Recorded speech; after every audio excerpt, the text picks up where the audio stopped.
I've hosted over 100,000 guests in more than 100 properties over 15 plus years. And I'm here to tell you that Airbnb is not that hard. Not really. You got this. You got this! Yes, you can tie yourself up in all sorts of knots, watching hours of YouTube videos going down all sorts of rabbit holes. But in reality, there are 5 fundamentals you need to get right to avoid most of the costly mistakes and to make most of the money. These 5 things do the majority of the heavy lifting and mean you can get going much faster than if you overwhelm yourself thinking about all the little details. Now, I developed this framework for my book, which you can get via the link below, along with all sorts of other awesomeness. Guides, templates, and cheat sheets, which are going to help you get started and also give you the whole 100% of what you need to know. Okay, so what are the 5 things that are going to teach you 80% of what you need to know? Well, I call them Is he okay?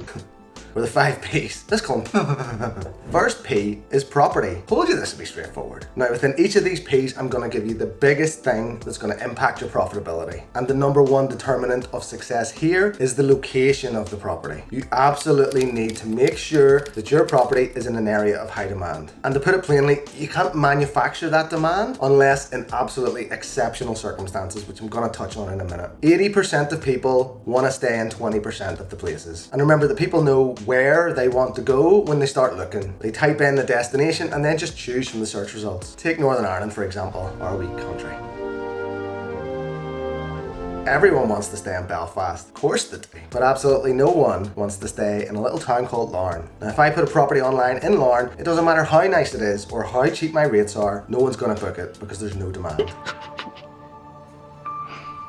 Now, the only exception is if you do something exceptional. Now, I'm not talking about a hot tub or a PS5 here. Anyone can do that. I'm talking about something really different. Something like a tree house. The property is a tree house. Or a UFO or something insane. It has to be something that gives you a complete unfair advantage, generates demand, and just cuts through the noise. But still, even in Larne, that would be a struggle. Don't underestimate me. But why is it then that places still struggle even within those areas that are in high demand? Well, the same thing applies. Within the 80% of people who want to stay in Belfast, 80% of them will want to stay in 20% of it. Look, here's a map of Belfast and here's a heat map showing where the demand is. Everyone wants to stay here in the city centre and no one really wants to stay on the outside here. So even though you can still say that your place is in Belfast, you're kind of cheating a wee bit, and it's simple supply and demand about whether you're going to get bookings over someone in the city centre. So if you're acquiring a place for Airbnb, make sure you pick the 20% of streets that 80% of guests want to stay in. The next P is promotion. Now, as you would expect, there are a ton of things that we could focus on here, but I'm going to focus on the few that are going to deliver 80% of the results. The first is that 80% of your bookings are going to come from 20% of your booking sites. And you see the theme here? Look up Pareto principle after you've watched this video, of course. But to be clear, relying solely on Airbnb is not going to cut it. Pick at least one, and in my opinion, that one should be Booking.com. It's a completely different beast that serves millions of people all around the world who would never even think about using Airbnb. It's got much better functionality than Airbnb, and it's gonna give you the kick up the arse that you need to turn on instant book on Airbnb, which is actually also gonna give you more bookings. And if you want to stop there, cool, go ahead. You might not even need a PMS or a channel manager. Now, obviously, I go into this in much more detail in the book, and honestly, using a good PMS like Guesty is not only gonna save you tons of time, but it's gonna get you on every single booking site, which is gonna result in more bookings. Now, the second decision in promotion that's gonna give you the best results and deliver you the highest nightly rates is to use a pricing software like PriceLabs. We never used PriceLabs for years, and honestly, I thought I was doing okay. I used to talk in old videos about how we were doing 30k a year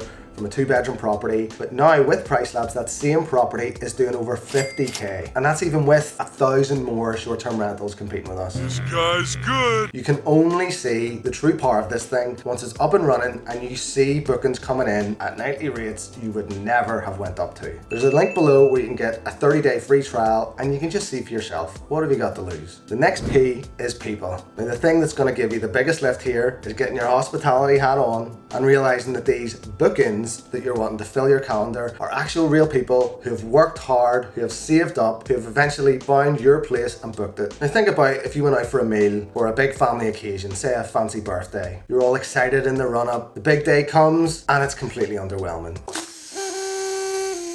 The staff ignore you when you're trying to get their attention. The food takes ages to come out, and then when it does, it's cold. You'd feel really disappointed and a bit pissed off. Now imagine as you're leaving, the person who actually booked the restaurant, who now feels like an idiot, gets a message saying, how would you like to rate this place? Leave a review. What do you think they're going to write? And that's how guests can feel when you just treat them like a booking. And to be honest, this analogy falls down because a restaurant who treated people like that would have such shocking reviews that no one would ever be stupid enough to book there for a special occasion. And this is the same for your Airbnb. The key takeaway here is revenue follows reviews. If you develop rapport with your guests, show genuine interest in making their stay special without being a creep, then you'll get rewarded with amazing reviews that tell everyone else who is looking at your place that booking it is definitely worth it, even though your prices are super high. The next P is processes. Now again, in the book, I show you all the tasks that you need to outsource and automate, as well as how to do it. But the biggest drain on your time, by far, the very first things you need to get off your plate if you want to have a life as well as an Airbnb business. The 20% of weekly tasks that are going to take up 80% of your time are the changeovers. Cleaning the property, washing the linen,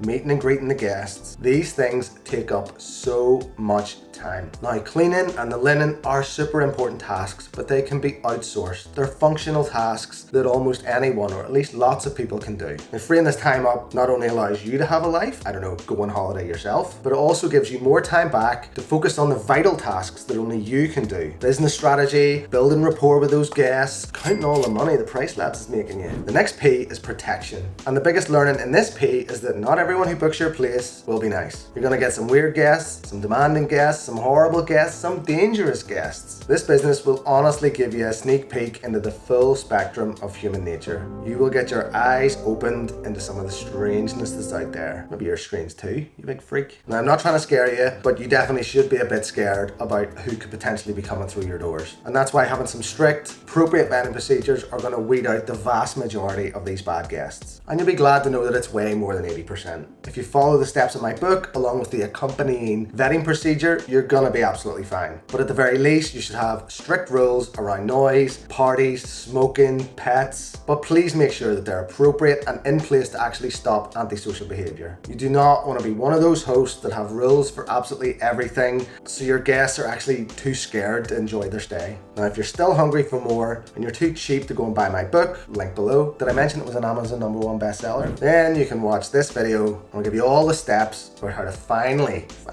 get your Airbnb business up and running. Don't forget to click that one. See you next time.